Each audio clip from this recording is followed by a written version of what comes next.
मुसलमानों का नहीं है। इस देश से मुसलमानों का इतिहास मिटा देना चाहिए, क्योंकि मुसलमानों ने तो 1947 में पाकिस्तान ले लिया था।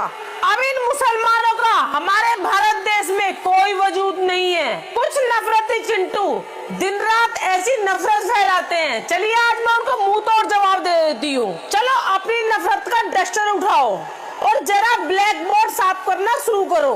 पहला नाम मिटाओ। सबसे पहले अशफाक उल्लाह खान का नाम जाओ मिटा दो, लेकिन याद रखना जब उनका नाम मिटाने जाओगे इतिहास तुम्हें थप्पड़ मार के याद दिलाएगा कि वो बंदा फांसी के फंदे पे झूल गया था, पर उसने अपने यार पंडित राम प्रसाद बिस्मिल का नाम नहीं खोला था। इसे कहते हैं वतन परस्ती और दोस्ती, जो तुम्हारी नफरत की छोटी सोच में कभी फिट नहीं बैठेगी। चलिए अब दूसरे नाम की बात करते हैं, जो रैलियों में खड़े होकर इनकलाब जिंदाबाद के नारे लगाते हो ना, छीन लो उस नारे को। वो नारा देने वाले कोई और नहीं, वो हजरत मोहानी थे। अब आप ही बताओ, आप क्या करोगे? नारा लगाना छोड़ दोगे या गूंगे बन जाओगे?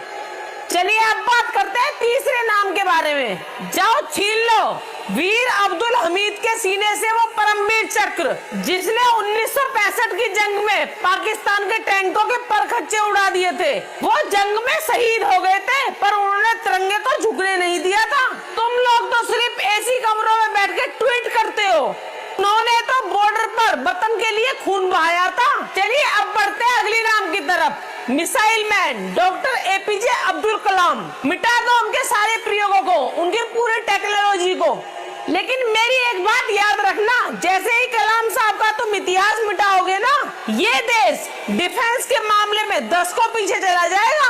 अब आप ही बताओ फिर दुश्मन को कैसे आंख दिखाओगे? चलो अगर हटाना ही चाहते हो तो भारत के तिरंगे से वो हरा रंग भी मिटा दो।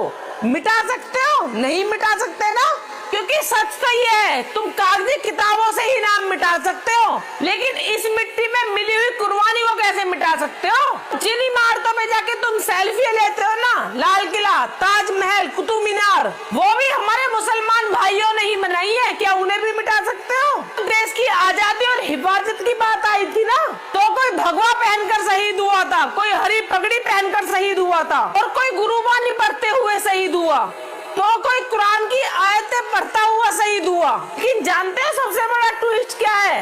वो सारे सूरवीर शहीद होकर तिरंगे में लिपटे, उनके कफन पे कोई धर्म नहीं लिखा था, सब के सब सिर्फ और सिर्फ भारतीय थे। तो इसीलिए बोलती हूँ अपनी नफरत की दुकानें बंद करो, हम सब भारतीय हैं, तो हिंदू मुस्लिम कोई नहीं है।